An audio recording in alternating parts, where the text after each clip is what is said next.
So completely not at all technical, but it shouldn't hold you back.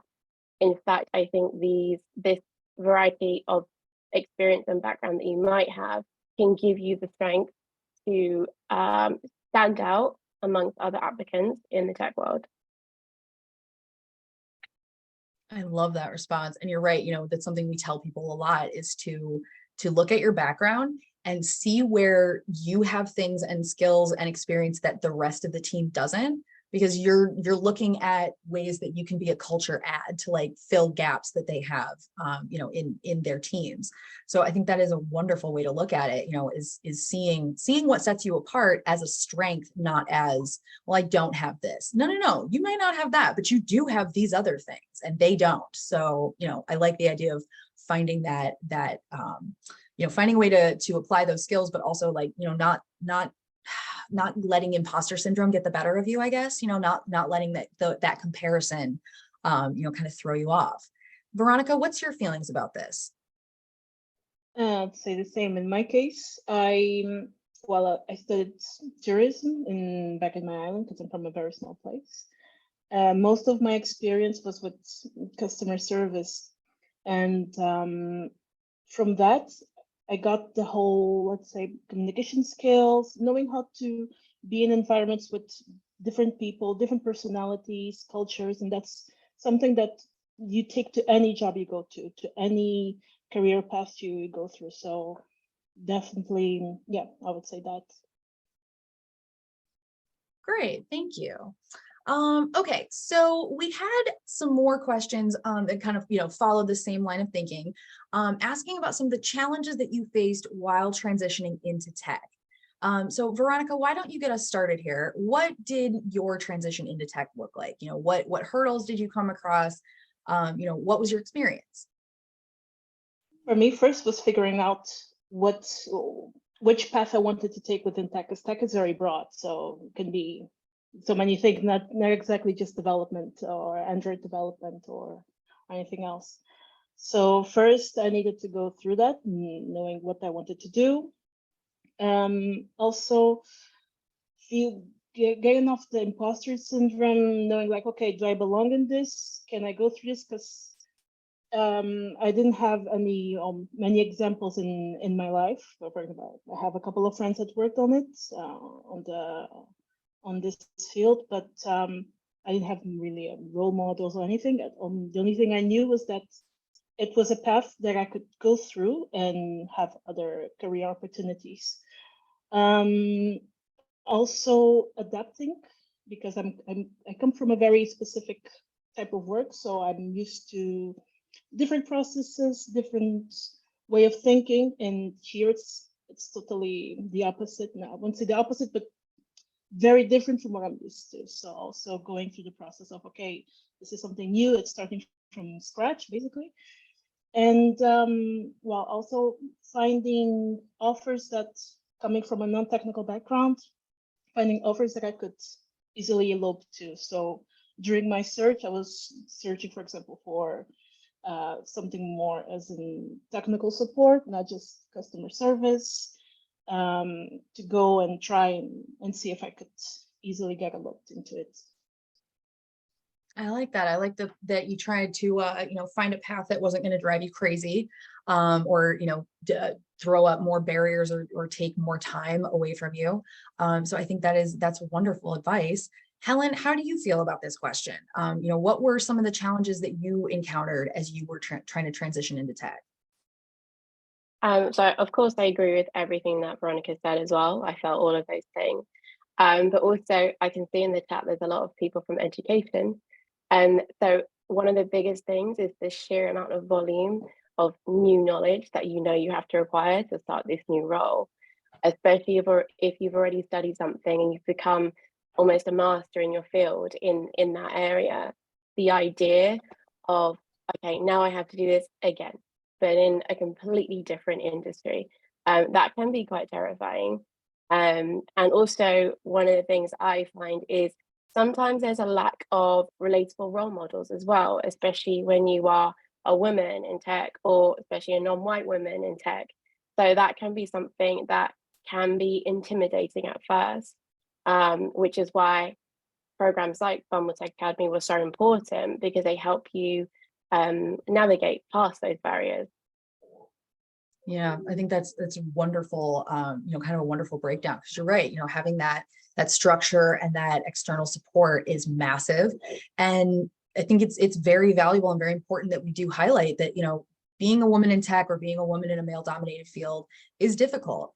You are adding extra layers of intersectionalities on top of that would further other you from the group. And so, it is really important to take ownership of that identity and realize that they need to make room for you, that this is a thing. It shouldn't be a situation of you having to try and prove that you deserve a seat at the table after you've already gotten the job. It's something that is, it's going to be a constant thing that most people think about until we can unlearn and, kind of break down some of these ingrained processes that, we've all kind of lived within. All right, let's talk about some of the resources that helped you on that transition. Samantha also had chimed in the chat thread asking, what do you suggest if you are transitioning from a certain area into tech? What can you do to really land that first tech job? So let's kind of break this down and talk about resources first. Were there any that you found that were helpful? Anything that you thought would be great, but was actually, not really useless, not really useful after you, spent time with it? What has this been like for you? Helen, do you want us to start us here? I think you have your typical examples like Stack Overflow and YouTube. YouTube is great. I think it's a great free resource, and you can follow tutorials on there. And there's also I was very lucky because I do have some family members who are in tech. So I would say reach out to your circle, because you'd be surprised at how many people are actually in tech, especially when you're not in that industry yourself. You don't notice it, but there are so many people in that industry, and it's so useful to have someone just to clarify a point for you, or to ask them a question about, okay, I've had many jobs before, but how does it work in a tech company, for example? Or what kind of questions will I get an interview? Is it really like they say? Those kinds of questions are really useful. And if you don't have anyone in your direct circle, reach out to people on LinkedIn. I found that people are really, really happy to give you some time, give you some advice, especially looking for people who come from non-traditional backgrounds too. They want to see other people from non-tech backgrounds do well. I love that. I love that response. Veronica, how about you? What were some of the resources that were helpful to you, or were there any that weren't helpful? For me, it was also having a couple of friends in tech and asking them what did they do in their daily jobs? How did they manage to get in that career? And as well, like Helen said as well, LinkedIn. For example, in my case, I once reached out to a recruiter, asked what do I need to get to this role? And normally they're quite responsive and they give you some very useful tips. But aside from that, also depending on where you are, for example, for me, the biggest resource was the Bumble Tech Academy. So you might also look and check if there's any programs in your country, in your city. For example, now I see there's a lot more programs as well here in Barcelona. So that also can help you get what you need to reach a position in tech. So for me, what's more or less that. Yeah. I very much appreciate, you sharing those resources and references with us. Helen, I completely loved your initial answer of YouTube. YouTube University, y'all, we are all you'd be shocked at the amount of adults that get through their adulting lives because of YouTube. I'm one of them. You can learn all kinds of great stuff there. Did y'all find that it was easier to find paid resources as opposed to free resources when you were getting started? That's something we hear a lot from attendees who are transitioning, is this idea of well, I want to get something that's worthwhile. I want to get, a certificate or build skills that are useful. And so it's easy to think oh yeah, that one's expensive. It's got to be worth my while. Did y'all encounter things like this, or was this maybe not as much of an issue that y'all saw? I mean, I would say first, fully exhaust the free resources. because that should be where you start. And it does mean that if you do decide to invest in something paid, you have a much surer footing when you start that. And you know, you're going to get something out of it. And oftentimes you can see the course content as well before you pay for the course, and you can see how much of that do I actually need to pay for, how much of that can I get for free. Like Veronica's mentioned before, we were really lucky with Bumble Tech Academy because, you know, we did get put through 2 boot camps with them, and they are very intense. So I would say that if you're going to pay for a boot camp, for example, you have to be sure you want to do this, which is why you need to go through free resources first, because it's intense. That's the only word I have for it. Yeah, that makes sense. Veronica, how did you navigate this? Like, what were you thinking, or what was your what was your process when you were trying to find resources that were worthwhile as opposed to stuff that maybe wasn't quite what you really needed? For me, it was quite a journey, because first you need to know that you really want it. So the moment that you're like, okay, I have to pay for this, you need to have your mind set on it. It was a bit complicated because for, like I've mentioned before, now I see a lot of free courses, but when I was looking, there was none. so I was like, okay, this is a challenge, because you need to have the financial resources. So yeah, in that sense, I do agree with Helen. If you can check first, like, do your pre-courses for free, because most of the things, maybe that's what they don't usually mention, most of the tools that you use for, at least for web development, for programming, they're free. Go on YouTube as well. Like when we were during the bootcamp, many times I had to check some tutorials on YouTube, and it's free, and it's from people in the area, and they know what they're doing. So it's training that you get. So before diving into it, definitely go and check something for free first before eloping and paying. Because again, like Helen said, boot camps are very intense. So you really need to. And I don't want to exclude anyone at all from who's listening to this conversation, but if you're a woman or you're not white, there's a lot of opportunities out there where there's a big push to get diversity into tech. And you just need to look for those opportunities and keep an eye out on them. Maybe it's not a full course, but it might be a free class, which is the place where you meet your mentor, for example. So try and look into these areas where there's a lot of support for pushing the non-traditional person into tech. I like that. Now, okay, obviously I operate and talk to a lot of people within the tech sphere. I am not tech literate. A very, very, very, very, very, small vocabulary within tech. So, but something that occurred to me, and I was wondering about while you were talking, when you're assessing these options and trying to figure out, like, is this something that's useful?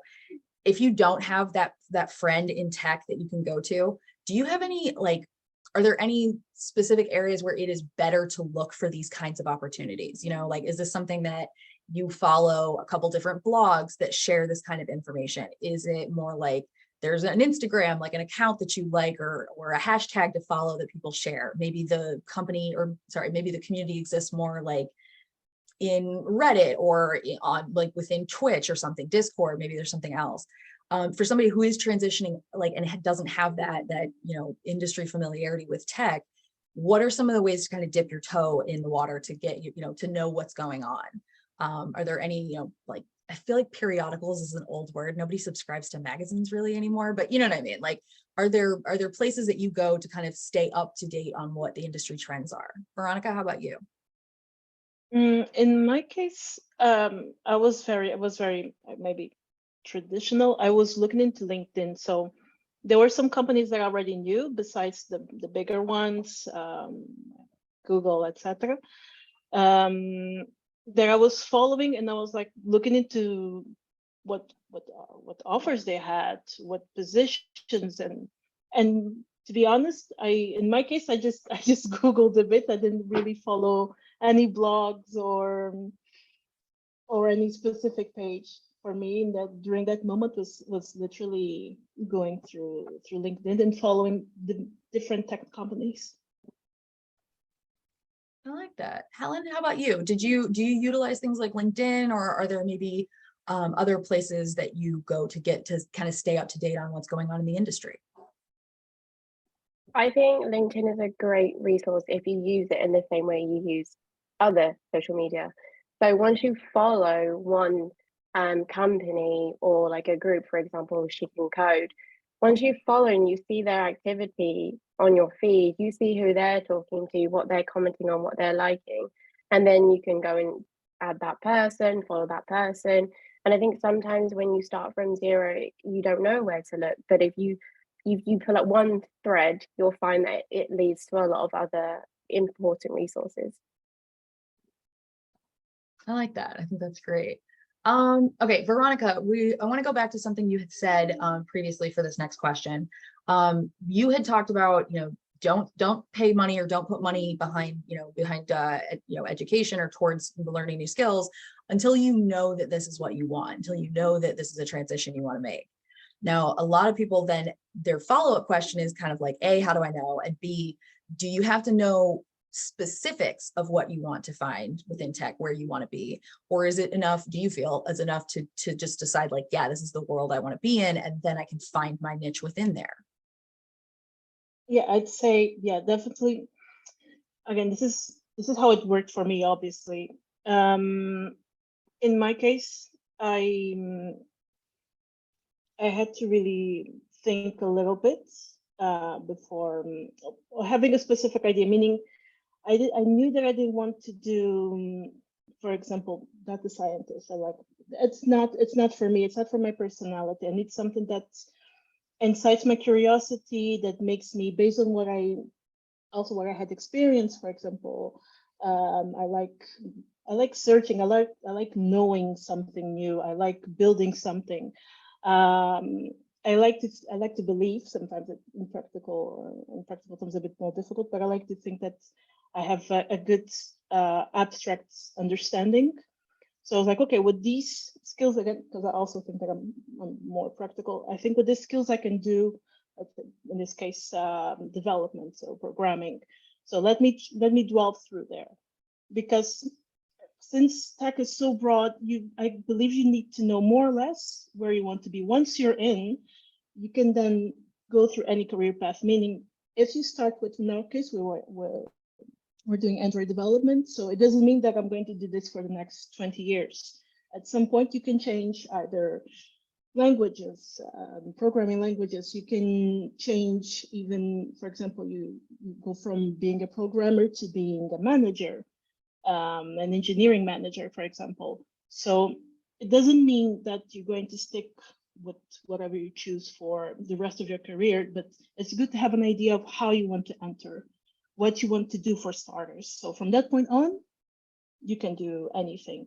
It's just, let's say, just to dip in the tech career. So I like that. Helen, what was it like for you? Like, how did you determine, or at least, or are you still determining your niche or your area of interest within the tech field? I think it's important to remember that there's still jobs. So you still need to know what the day-to-day involves of each person doing that role. So even though from the outside it might look like this role is super exciting because they're working with this product or they're doing this, like ask people who are in those roles what they do day to day. If you were just coming from a position which you want to transition from, there's probably things that you know that you do like and you don't like about that job that you currently have. So if you're going to replicate the same situation in the tech industry, you're probably going to feel the same problems that you already felt or are already feeling right now. So I think it's really important to see it. Okay, it's tech, it's a new industry, it's exciting, but it's still a job. What am I doing every day? And so for me, developing is great because every day is different. I'm solving a different problem.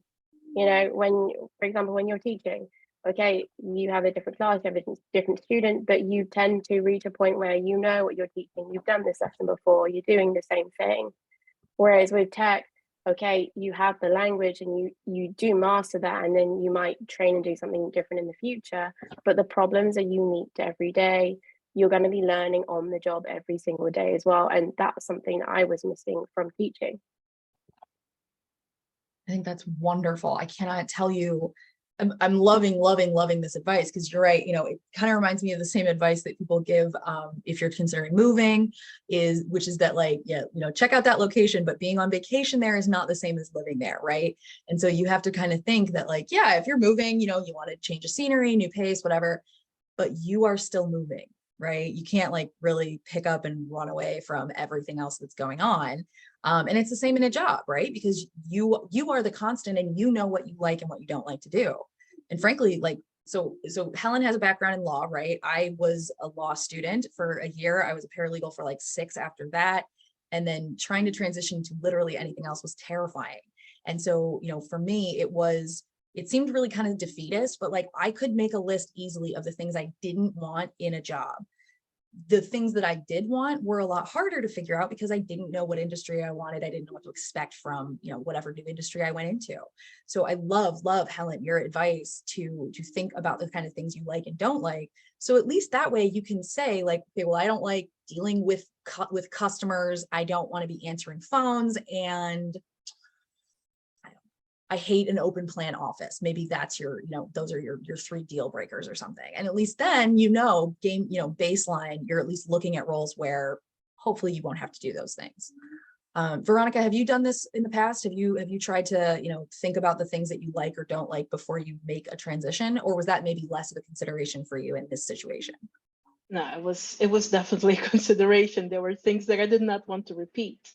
Coming from customer service, I was very much burned out, and I was like, okay, I cannot go again through a job where I have to deal intensively with clients, because at some point it's very draining.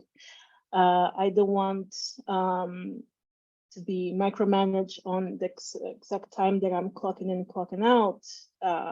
When let's say the amount of work that I'm doing while I'm there is not being accountable. They just want to see that I'm there from X time to X time, and no, it's not what I want. And then from that point on, figuring out what I wanted to find in the different job I was like, okay, I don't know at this point, because I'm used to doing this for so long. So at least I know what to start from. I don't want this, and look for, at least try and see what else can be there for me. Yeah. Samantha is back in the chat, completely agreeing with you, saying I can identify what I don't want, but it's more difficult to determine what I want because I've not selected an industry. Tech is everywhere, and data analysts and business analyst roles exist across industries. So, Samantha's making a very good point, which is, yeah, tech is an industry, but it also exists within other fields and other sectors. So I think that is super, super important to remember, right? Look at the kinds of things like what do you know? What do you know? And what was the term? Unknown unknowns. Like there's known unknowns, things that you know that you don't know, and then unknown unknowns because you don't know that you don't know it. And so I like the idea of kind of proceeding from a point of what do I know now and what choices can I make as a result of that? And then once you learn more, you can be like, oh, sweet. Okay. So then like, how does that change? So I think that's really, really great. All right, I'm still going down through the chat here. So if y'all have questions, please keep sending them in. We did get one from Anya. Anya had asked, do you think that direct networking with hiring managers and current employees via LinkedIn is valuable within the tech industry? Now, I just want to preface this because I know we talked about it at the top, but Veronica and Helen are very new to their tech journeys. I think both of y'all are within a year or 2 years in. So, they're going to be sharing their experiences, but if you have different experiences or different things that you've found, please share it in the chat. We would love to be learning and growing from each other here. So what's your take on this? Veronica, have you done direct networking with like hiring managers or current employees? Like, have you used LinkedIn in that way thus far? Yes, I did reach out, for example, to through recruiters, just asking considering my current position, considering what I do, and do you think that I could easily elope or not into a position in the company with what I need? Also with some employees, with some employees as well, it can at least reach out. I think it's not a problem. Reach out. The networking helps definitely, because once you start following people in LinkedIn, I think Helen mentioned this before. Once you start following people on LinkedIn, companies, you start getting more content in it, and at some point you will find something that definitely will help you. Also, in general, I like to think this way. In general, people are open to give you help, to give you some insight. Like, okay, if you want to do this, you might need that. So it definitely helps. How about you, Helen? Have you used LinkedIn for direct networking? Is this something that you've been told to do at all? I have spoken to some recruiters on there. I think it can work for sure. Like, it's not something that I have had success with because our situation is very unique with Bumble Tech Academy. But I would say that one thing is useful, and it's kind of linking to what we were saying before as well, is that when you do reach out to people, you can kind of get an idea of the culture of the company they're working for as well, and their career path. So, for example, okay, maybe they don't reply to you, or maybe you don't get like a mentoring session with them, someone who works at one of these companies, but you can look and think, oh, how long have they been at this company? Have they changed role in this company? Is there space, for example, for me to be indecisive and join this role and then move across, for example? So I think that's something of value that you can get even if you don't get a job out of it. And maybe they connect with you and you see them at a networking event in the future, or you see their company at a networking event in the future. It's just useful to get your foot in the door. Like that. Okay. All right. Now we've gone through about half of the questions that we wanted to ask today. So again, we still have time, y'all. If you've got questions, send them in. Let's see here. Oh, okay. So there was one question that just came in regarding mentorship. Do either of you have a mentor? And if so, how did you connect with them initially? I'm really interested to hear about this since y'all are so new to the field. Is mentorship like even on your minds yet? Or is this something that, is kind of a bridge to be crossed in, in a little while? Helen, do you want to start? We do have mentors. We do as part of our program, which has been amazing. I think incredible. I think the journey would have been so much more difficult if I didn't have a mentor, because you're navigating a different field, you're navigating a different role. It's useful to have someone to be able to ask questions to and not feel like you're bothering someone. And also someone with more experience has probably experienced all the problems that you are currently going through. So it can be very calming and helpful to have their take on the situation, because it might seem like the biggest problem in the world for you right there in that moment, but it's a blip. Okay, Veronica, how about you? What has, what was it like meeting your mentor initially, since y'all, kind of get them and it's more of a formal program? What was that initial contact like? I was quite lucky with my mentor. He's just great. He's amazing. He's very patient. He helps me a lot through anything that like technical issues. Sometimes even when imposter syndrome kicks in, also it's always good to reach out to your mentors because they go through it every day as well. So but yeah, it's like Helen said, they're like a base to our learning. Without a mentor, I mean, it's very difficult to navigate your work daily, especially in our case, since we're so new. We have no tech background. They're like a rock, let's say. So it's definitely a must-have. Excellent. Now, one thing I do want to touch on, and I'm curious to see if this is something that y'all have experienced as well. When you are part of, academy or cohort, there are those people that are learning alongside. Do y'all also look at others within your groups, within your teams, as mentors? Like, do you look at them as people that you want to learn from as well as learn with? I'm just curious to see if this is something that's part of the culture within the Bumble Academy. Veronica, what do you think? Yeah, I'd say so.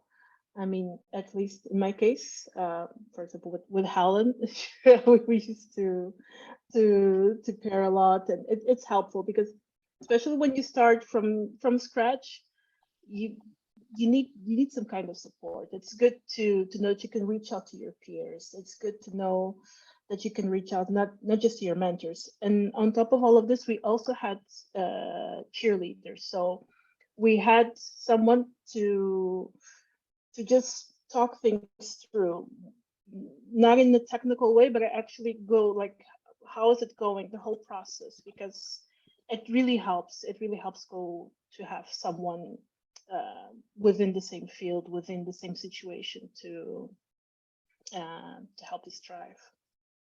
Yeah. Okay. Like that. Helen, how about you? Yeah, I think we were lucky because there were 8 of us all together going through this process. And that's there are nice. times, yeah, you just look at each other and just with a look, everybody understands the situation. Don't you love That's those? really important.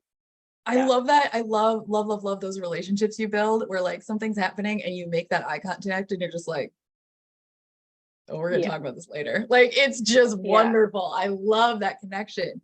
And it's so nice that y'all had that in such a small group setting.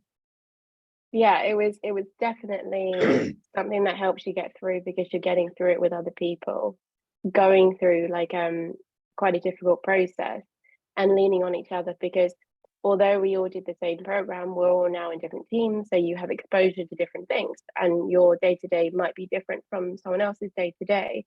So just being able to reach out and say, hey, this sounds like a stupid question, but this is something I'm having an issue with. And, they're more than happy to help you without judgment because they're in the same position as you are. Yeah. Okay. Let's see. I'm still going down through questions. So if you've got them, send them in the chat. I've got my eyes peeled there. All right. We've talked about your non-traditional backgrounds and kind of some of the things that y'all did prior to entering the Bumble Tech Academy. Let's talk about some of the transferable skills you were bringing with you. A lot of people are looking for maybe like a main set, top 3, top 5, whatever, skills that are transferable that would help someone thrive in a tech career. So let's talk first. Are there any that kind of come to mind for each of you that are like, this is something that you really like, would be very valuable for you to talk about in tech? Veronica, do you want to go first? Sure. I'd say definitely communicational skills, teamwork, and you need to be eager to continue learning. From coming from my background, it's one of the things that initially I said, look, this is what I'm bringing to the table. I have this experience. Like I said before, I'm used to working with big diverse teams, from talking to people from totally different departments. So being able to liaise between all of them, and that's very important because when you get to to a tech career, to tech department, you will need to know how to communicate with everyone. There's always this idea that developers don't talk, but in the end of the day, we have a lot of meetings, so you need to be able to communicate, especially if you're talking about technical things. So it has to be clear. You need to be able to express your questions, your concerns, talk about very techy things, and be able to be understood. Also, you will be again in a very diverse and culturally environment, so you'll need the soft skills to be able to talk to people, because in our case we have people from all over the world, so it's very important to know how to relate to them. And also, of course, like I said, you need to be eager to learn, because it's constant. It's like every day. We went through 2 boot camps.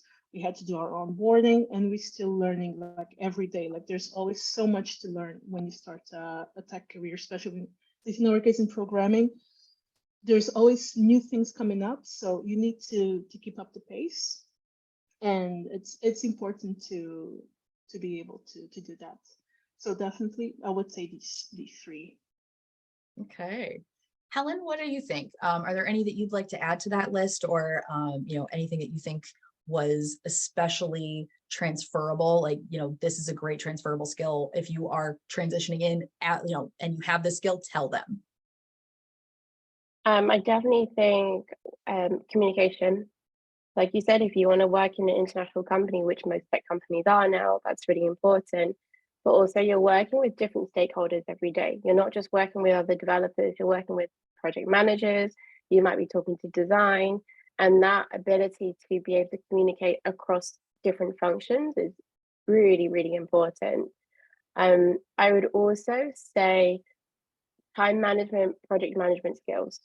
So, especially if you've come from a more senior position, you have to be able to manage your time every day when you're working as a developer, in our cases anyway, because you might be doing multiple things at once, and this thing might need to pause while you're doing something else, but you can't forget about this previous thing that you were doing. For example, you have a lot of meetings as well. You might work outside the remit of your team as well. So just having that in place just makes you more efficient, and it helps you feel less overwhelmed when you're already learning and having to take on new skills and new knowledge. Having time management skills are so important. That is so true. The idea, I feel like time management is maybe the new buzzword that people used to use. I feel like people used to say they could multitask, right? Like everybody was like, oh yeah, I can multitask. And honestly, I said the same thing. I can. Should I? No. But I feel like multitasking, that term started kind of getting phased out. And now we have things like communication, which is huge, as well as time management. Being able to manage your time might be a better option for better results from you than somebody who's trying to multitask, handle 6 tickets at once, or answer this ticket and also, whatever you've got going on. So yeah, I think that's huge to be able to say like, oh yeah, this is an area of strength for me. Okay, if you are looking to identify some other skills that might transfer into tech, so when you were looking back over what your work history had been, how did you kind of parse through what was your thinking as you were taking a look at your experience and thinking like, what of this is going to translate? Helen, do you want to start us? Yeah, sure. Coming from the position of being a teacher, you understand learning quite well, and you understand what it means to have a good plan to learn and hit your goals and understand different units. So I think that's really important, because being a fast learner and being interested in learning is important in the job, even beyond being a junior. The job, it requires learning every single day and looking at things that you may never have seen before. And I think leaning on that as a teacher was really important, because okay, I've coached students through this situation before, so I should be able to coach myself through this situation, for example. And also, if you've had experience in different roles, there's always been a problem that you've had to solve. And for example, when you're developing, you're literally solving problems every day. Everything that you do is a problem that you have to solve. So use an example that you've had in a previous job where there has been a problem, and the logical steps you took to deal with that problem. That's so wonderful to hear. Okay, we are getting tons and tons of great questions in the chat, so I'm going to try and get to some of those as well. We have a little under 15 minutes left, so again, if you got questions, send them in.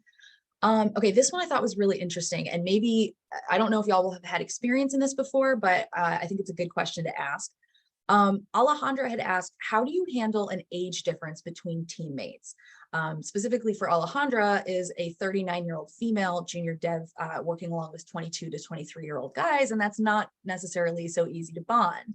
Have y'all come across this at all, either with different ages or experiences of people in your class, or maybe some team members that you're starting to work with? If not, totally fine. Just very curious to see what maybe this is like for each of you, as you would probably be younger members coming onto a developing team. Veronica, do you have any thoughts on this? If not, totally fine. No, Mike, for example, in our case, well, in my team, I don't think we have a huge age gap. I mean, normally we should be there with the same, let's say, mindset. So I think my case wasn't complicated, so I think it's fine. Okay. How about Helen? How about you?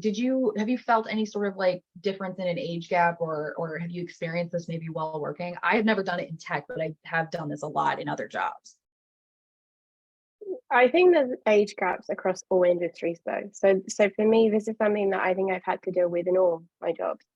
And I think the important thing is, okay, so you might not be everybody's best friend, but you can be a great colleague. And that's the important thing, to recognize that there's something that you have in common.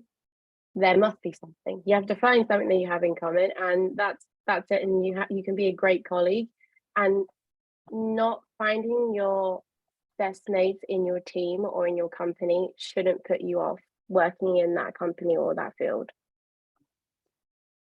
Yeah, I think that's a very good way to look at it. I think the other thing is, given that this question was written from the experience of someone older trying to work with someone younger, I have had a little bit of experience in this. I'm 36, so I'm not quite that old, but I do work with much younger people.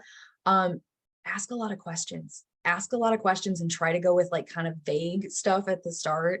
Kind of treating it, I don't want to say like a first date, but like just get to know them. Like try and figure out what y'all have in common or what you can relate on. There has to be something, like if it's a favorite food or a show that you like, or a favorite toy as a kid. Like there's all kinds of ways you can do this, but just trying to find some sort of common ground between you can really help to open up that conversation. So that way, even if you know that you are miles apart on everything else, like that might be something to connect with. Rosie is chiming in the chat saying, yeah, you have to be curious. 23-year-old dudes might not be very interested in whatever you have going on, but that doesn't mean they're not. Just because you don't think that they will doesn't mean that that's actually the case. So I very much like that. Delene also said a lot of communication, ask them questions to bring them out. Emily is also chiming in saying she loves the idea of just being a great colleague. Just doing your best, trying to be friendly with everybody. And it's not hard, y'all. You can do this. Just follow Mr. Rogers' rules and you'll be fine. Truly, like a lot of what you need to know to succeed in life, you do learn in kindergarten. And Helen, I'm sure you can concur with this, that a lot of these skills get developed very young. So yeah, I think that's wonderful. Let's see. Oh, okay. So one question, I do want to float this here. I don't know that either of our speakers will be able to weigh in on it, but I did want to highlight it.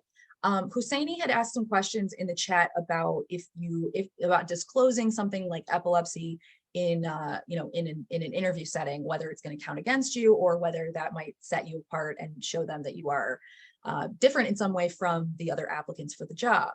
I don't know, have either of you experienced this before? Have you had to have concerns about, disclosing like a health concern or like just even a personal issue to an employer? No worries if you haven't, totally fine. No, okay. Well, thank you to everybody that's chiming in the chat thread. I threw in an answer as well. I always disclose. I have bipolar too, so that's something that I live with. I always disclose early because it helps me to know really fast if this is a person or an org that's going to be supportive or not. But also that is a very resourced response. I have the luxury of being able to make these choices and not everyone does. So thank you for asking these questions. They're really great. And please, y'all, keep chiming in. If you have a different life experience, we want to hear about it. All right. Okay, so we do have another question. This one came from There we go. From Samantha. Samantha had wanted to know, as someone shifting into tech, I struggle with identifying salary ranges when recruiters ask. Have either of y'all had to tackle this yet, or is this not necessarily something on your radar just so far in your tech careers? Not yet. This is not yet? something that no, I don't think. Okay. No worries. Y'all are asking great, like the attendees are asking amazing questions. Do not feel bad about not having answers, because our attendees bring the fire. It is so wonderful. But obviously we can each only speak from our lived experience. So thank you for submitting the questions, y'all. We'll try and get you some more information here. Board certifications. No, we already talked about that. Okay, so let's talk about the interview stage. You are trying to share your transferable skills, right? You want to show them off and make sure that they are well known to the hiring manager, the recruiter, whatever. What are some ways that you have done this, or that you think are best to do this in the interview phase? Veronica, do you want to start us off? Sure. In my interview with Bumble, for example, I really tried to leverage, for example, my teamwork skills. I've always worked in teams, and with that always comes, of course, the communicational skills, soft skills, being able in working with different personalities, different cultures. So for me, it was very important to leverage that. Like, okay, I might not have technical skills, but technical skills is something that you learn on the way. That what I can bring this moment is this. So that, I guess, I think that was one of the reasons I was also picked. I like to think that. Yeah, in my years of customer service, it's one of the good things that I bring, because you need to know how to separate. You can have a bad day, you can have a stressful situation, but you need to be there for your team. You're all working towards an objective. It's not personal. It's just a team working towards reaching goals. So it's important to be able to work with your mates, to have a good experience. Like, you're spending 8 hours a day. Well, nowadays mostly remote, but you still have to communicate with them. So make it worthwhile. So it's something important wherever you go, whatever career you take. It's something it's always important to leverage. Very cool. Helen, what do you feel about this? I think, for example, if you are a good communicator, show them that you're a good communicator. So tell them a story, and tell them a story about a time that you managed a stressful situation, for example. So I think stories are really important. When preparing for an interview, think about a situation that you've been in, prepare yourself to tell that story, because these are things that will show the interviewer that A, you prepared for the interview, and B, that you have skills that are transferable and in situations that might happen in their workplace. So they think, okay, this is great. I would also say lean into your differences. So think about who the average person might be applying for this job, and what is it that makes you unique for the job. For example, applying for a job at Bumble. Do you use the app? Do you know the app? Do you know things about the app and the culture? And can you bring things that might set you apart from other people? I like that. Okay. We are also getting some of our also Bumble team members who are here to support Veronica and Helen are on the chat as well. So keep an eye peeled in the chat, y'all. They are sharing some amazing information. On the disclosure question that we had earlier, Christian Hoang said, as someone who is involved in the screening process at Bumble, I would highlight that showing customer empathy was a big signal for us. For many engineering roles, it's a core skill and incredibly valuable. And then Rosie also had shared earlier that at Bumble, they ask applicants, or they allow and prompt applicants to disclose things like this if they would like to, so that the interview process can be as suitable as possible for each person. So that inclusion statement can also be a sign of an inclusive employer. So I think that is very, very cool to highlight, because, if your company wants to support you in the interview phase, that's a good sign, y'all. Like wanting to make sure that the interview phase goes well is huge, because like so much of the time we feel like it's on us. Yeah. Like it feels like you're just trying to prove your worth to companies that are like, all right, bring it, show me. prove why you should be here, and making it a bit more of a relationship as well as transactional sounds more like what Bumble is intending with this process. So I love that idea. Okay, we've got only 2 minutes left. I'm so sorry we weren't able to get to all of our questions today, but I just want to make sure that we saved a little bit of time here to talk about Bumble and some of your tips here. So these are some questions that we had asked our amazing speakers before today's session. You can check out on the screen some of their answers. The one that I want to talk about are your top tips for someone who's interviewing. So when you talk about leaning into your differences, what are some ways that you all do that when you are interviewing? How do you highlight and showcase that? Helen, what do you think about this? Well, actually, going off Christian's comment as well, I have always worked in people concerned fields. So I've always worked for people and I care a lot about people, and my work has to have an impact on the person. So for me, that was something that I wanted to show, that actually beyond coding, beyond developing and the technical knowledge, this is something that I think will bring value to your company, because you're a company that produces a product for people. Yeah. So I think it was similar to what I said before, when you have something that makes you different or unique, you can lean into that and make it your strength. Okay. Veronica, what do you feel about this? Besides agreeing with Helen, for me, I would also add, in my case, bringing a business mentality, meaning I want to help the company grow. So this is my experience. This is what I can do. That helped me as well. While striving in this field. Yeah. Excellent. Love that. All right, we are at the end of time today. This always goes a lot faster than you think it will, but I just want to say again a huge thank you to Veronica and Helen. Y'all, obviously, I mean, Bumble team always comes prepared, but y'all were more than prepared today. I really appreciate the time that you took to be here with us, as well as, sharing so much, being so open and transparent about your own journeys. It is very impactful for our audience, and we really appreciate, that transparency and vulnerability. So thank you both for that. I also want to extend a huge thank you to our audience. Obviously, today, these events are all about you and wouldn't exist without you. I wouldn't have a job without you. So thank you so much for coming to these events and making them so interactive. I love seeing the chat, jumping off. I love seeing the connections that y'all were making, answers you were sharing. It's really wonderful. So thank you all for making this event so interactive and participatory.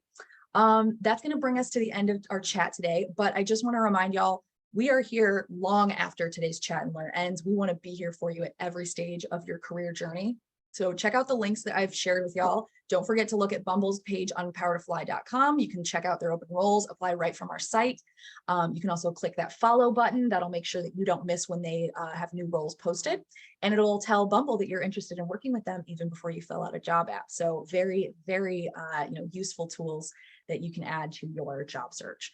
Thank you so much again for joining us. I hope that y'all have a happy, safe, healthy rest of your day and rest of your week. And that we will see you around here sooner rather than later. Thanks so much for joining us. We'll see you later. Bye. Bye. Bye. Thank you for coming. तो उनको पूरा करना सीखा मैंने, कभी तो मैं भी नाजुक सी कली थी, कभी तो मैं भी बाबा की परी थी, रस्तों पे डर के ही तो चली थी, दुनिया जो कहती थी मानती मैं सही थी, पर किस्मत ने जो दिया था वो मुकद्दर में अकेले था चल